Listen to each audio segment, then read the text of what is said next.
Andrew. Good morning. Good morning. Let's try that again. Good morning. Good morning. We are the Republicans, aren't we? We've got to be a little energized right now, or this state will turn blue. We already heard that. I'd like to take just a couple of minutes to talk a little bit about who I am, and then let's take a little different direction and say, why are we even here this morning? Beautiful morning. We easily could have stayed in bed and cuddled like we do with our wives or our kids. We could have been out on a golf course. We could be out doing a lot of different things, but you took the time to be here. So we can sit here and just talk about what we have on our stickers. We can talk about a little bit about who we are, but that's assuming that you're not educated. And I'm going to assume you're educated. My name is, again, Bruce Thompson. Grew up on a farm in Montana. Grew up with very little. So like you heard earlier, that's important. Why is that important? I grew up, I was the end of the bus routes. We were 32 miles out in the country. Nearest neighbor is about 5 miles away. Why is that important? Because I didn't grow up in this city. I grew up in an area very much like this district. Didn't know I was poor until I was 12 years old. I went to a dance and a girl said to me, you know your pants are supposed to touch your shoes. It's the first time I realized, hey, you know what? Maybe we don't have any money. Maybe we are poor. After that, I went on to college with a wrestling scholarship. Why is that important? If anybody in here has ever participated in sports, particularly a wrestling sport, you learn determination. You learn perseverance. You learn to dig down deep when things are on the line. Because you have a limited amount of time. You're not interested to go into overtime because when you dug deep and you give everything you got, you go into overtime, guess what? You got to do it all over again. You learn to work as a team, but yet you learn to take responsibility for yourself. Because I can't blame it on the other teammate. You also learn that, guess what? If there's 3 seconds left in the match, I don't care what the score is, you lose. You get pinned. So you don't take things for granted. After that, I served in the military. Let's talk a little bit about differentiation of mine and my opponents. I think all the opponents are great people. I think experience matters. I believe I'm the only candidate in this room, or at least different than one of my opponents, that has personally started businesses that reside in this county and have run those businesses and continue to run them and employ them. 2 software companies, 2 insurance companies, and a third coming. An automatic cover business that covers the southeast United States that has many of the very affluent clients in the southeast. That's important. I was never handed a budget to manage. It was my money. If I didn't have payroll to pay Lewis, it came out of my pocket first. That's much different than when somebody hands a budget to you and you manage it.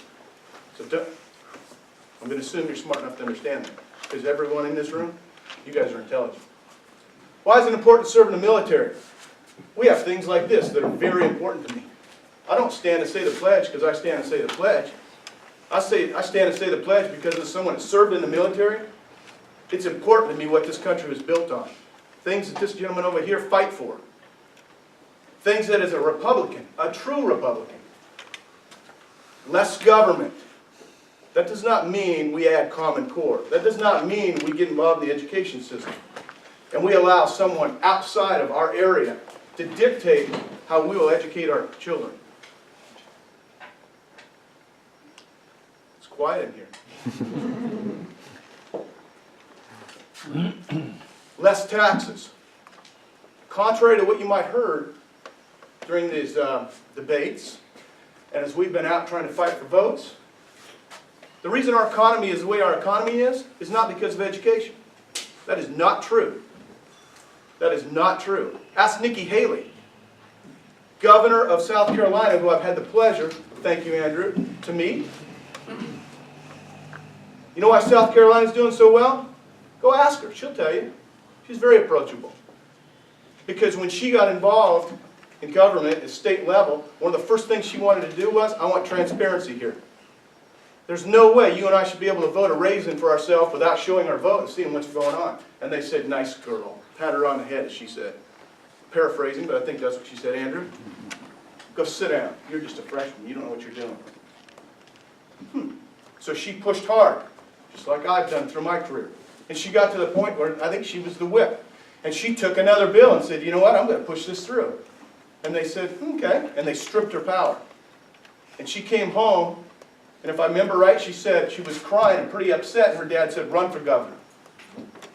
You got the heart and determination, run for governor. You want to make a difference, run for governor.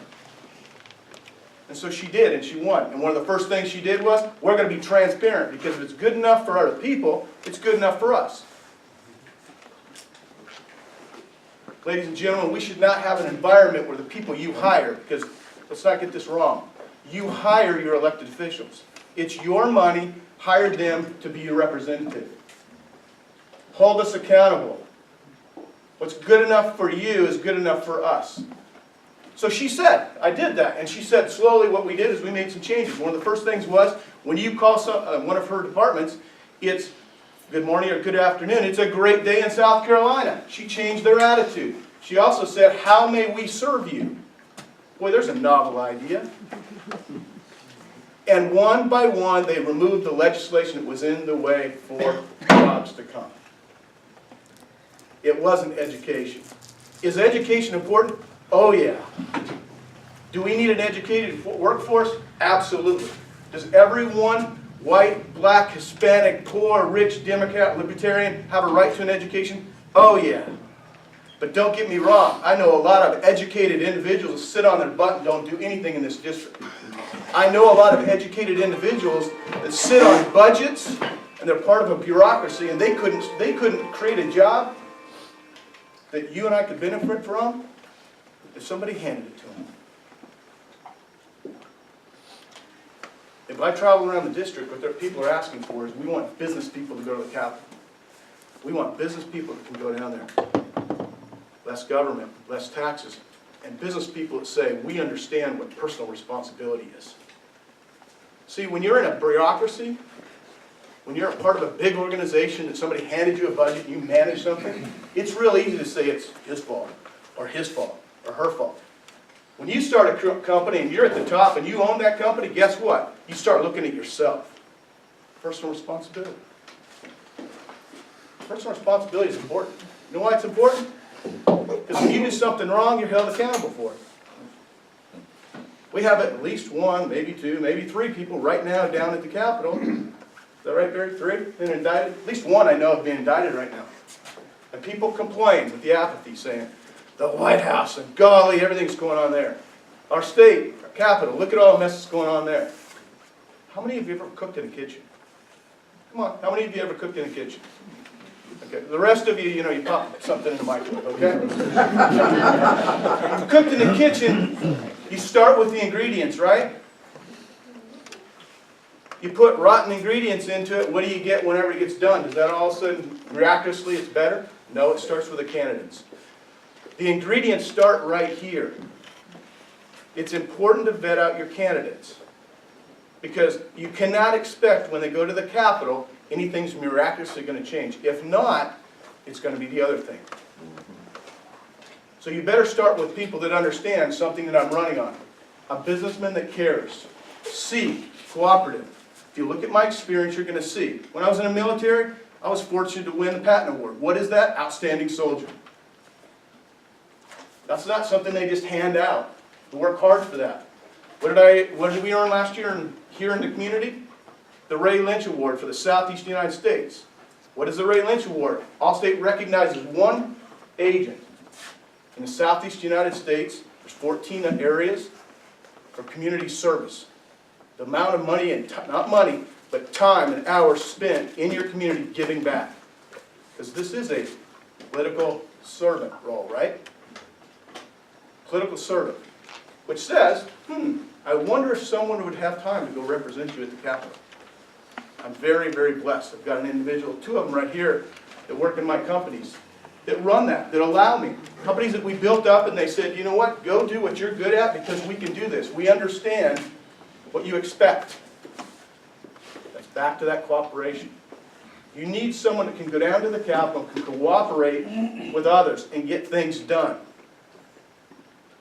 Because across this district, when I hear, what's the number one thing on your heart? What's the biggest problem we have? It's not education. It's not jobs. It's not transportation, all of which are very important. It's the fact that we sent our representatives down there and they bicker and get nothing done. That's the number one concern people have. They expect us to get something done. I expect Barry to get something done, which he did. I expect Trey, when he was down, I expect these people to do something, because in our business, if you don't, we fire you. And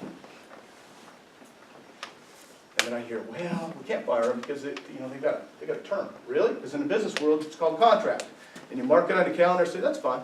I'll honor the contract. But when the contract comes up for renewal, I will fire you. Hold them accountable. It's important that somebody can cooperate, okay? I've proven that, I believe. I believe at the Chamber, we took something in. It was a very tough environment when I was at the Chamber. Very tough. We needed to make a change at the top. We needed to become relevant. We needed to get the revenues going. We needed to get the membership growing. And I collaborated with a board, of which I was told, do not expand the board. I said, we need to expand the board. And they said, do not expand the board. Why can't we expand the board? Because if you expand the board, you're going to have apathy and people are not going to be involved and participate. Okay. I think we need to expand the board. Because I think that's leadership. I don't think it's the board members, it's leadership. We expanded the board. If you ask the people that serve on that board right now, Wayne Moore is the current chair, he would say, as he did last week, it's the best thing you ever did. Because if we expect it to grow, how do we represent the people if we don't expand the board? Whose seat do I give up? That means you've got to be able to look ahead. You've got to have some foresight. You've got to cooperate with the people. Everybody on the board is different. That chamber grew dramatically, so I left it better than I found it. That's what we're supposed to do. Unlike, I know, somebody in the room that maybe was in a situation where they left an environment worse than they found it. If that's what you want, that's the ingredients you'll have down at the Capitol. A, we need to be accountable. We need to be accountable for what we did in office. We need to be accountable for what we do in the district. Out of office, we need to be accountable for families. We shouldn't be afraid to be accountable. If we are, that in lies the problem. Because, again, people want transparency. R, we need to be respectful. Respectful of others. That means you better show that you can work with others. You can agree to disagree, but you better know what your principles are. Because when you go to the Capitol, compromise is not compromising your principles. I think we've seen that. It's compromise on situations, but not your principles. Someone that will compromise their principles on this level, sure enough will compromise their principles down there. You need to be respectful. You need to be responsible. Show that you can manage a budget. Show you can create a budget. Show you can hire people. Show that you can create jobs, because we're going to get back to that in a second. And an example of a true statesman or a lady. There are other states that look at us, and when we rank very low, as far as ethics, very low. Ask Josh McCoon about that. That's why he is so passionate about making changes down there. A gentleman, a straight shooting senator who I am very blessed that came out and endorsed me this week and publicly said, I will be in your district. I will be knocking on doors. I don't care if I live in Columbus. This is important that I have someone at the Capitol that has the same kind of ethical values that I do. Because the people of this state, the people of this district, are counting on it. E, we've already talked about ethics. Because as I said before, it matters. Ethics matter. If they don't, let's just go home. Let's just check out and go home. Let's turn it over to government and let them run it. And engagement. Am I passionate? Absolutely. Have I been accused of being passionate? Absolutely. You know what? We need to be passionate, guys. Ladies and gentlemen, we need to be passionate about this state. Because before you know it, 3 seconds comes up on the time clock, and it's over. I'll talk to you a little bit about how wrestling comes up. You can be up 18-0, somebody flip you over and pin you, and it's over. Game over. I think Georgia's learned that in the last couple of weeks. Well, Tennessee learned it the week before, right? So there you go. Let's go back just briefly, and then I'll step off this platform. I said the number one thing on people's hearts right now is working together. The number one concern, other than that, that people are looking at is jobs. They want someone that has the experience to create jobs. There's something deep inside somebody, if they have a job and they can work, that helps motivate them to do more. I certainly did not want to make a part of my campaign But thank you, Earl Earhart, for doing this to me. 2 weeks ago, he went ahead when he was down at Lake Point and mentioned, shared about his endorsement for me and said, you know, not only have I seen this guy before he was on the campaign trail, but he's one of our investors at Lake Point. Yes, I'm an investor at Lake Point. I was fortunate to do that because I believe in what it's doing. We talked a little bit about Cherokee County. It's a great county, represents over 60% of this vote, right? But you know what we didn't talk about? We talked about Bartow County's creating jobs right now with Lake Point and Shaw and other things. They're good jobs because people can go to work. If you're unemployed and a $40,000 job is a pretty good job to you. The one thing Cherokee County is struggling with, and if you ask the people up there, there's been a lot of planning, but there sure hasn't been many jobs created. It's a bedroom community. What do people want? They want somebody that knows how to create jobs because getting to work is important. Education's important. It's jobs. Education doesn't create revenue. Jobs create the revenue that will help us with the infrastructure, which includes transportation. At the end of the day, November 5th, unless we're in a runoff, one of us, the vote will be decided. People will decide who is best equipped, not only on your family value side, but over on the concerns, which are jobs, working together, transportation, education, other things. Who's best equipped to go down to the Capitol and represent you? I would ask if you haven't voted, to vote. I would ask if you're waiting till November 5th to make sure that you vote on November 5th because it matters. Of the two gentlemen that are sitting here, I'm the only one that actually have children in the education system. It matters to me. It matters to my kids. It's one of the reasons I'm running. I'm in the schools. My kids have been public. They've been private. I've been in the charter. Competition is healthy. That's the one thing Matt and I will agree on. Competition is healthy. It's good for dealerships. It's good for pool covers. It's good for education. Competition is healthy. And with that, thank you for your time. Thank you for taking time to come out here.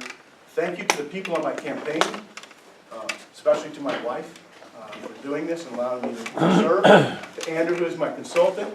To Nick, who's one of the volunteers. To all the people that are supporting me this time, and hopefully we will continue on. And then those that are already serving that are in the room. I saw Christians over here and any of the others. It's not an easy job. If you've never, Danae, who is our chairperson, it's not easy if you've ever been in this role, and I think both these gentlemen would say this. When you go out and you work hard, this is a challenge, but it's important. Those, thank you.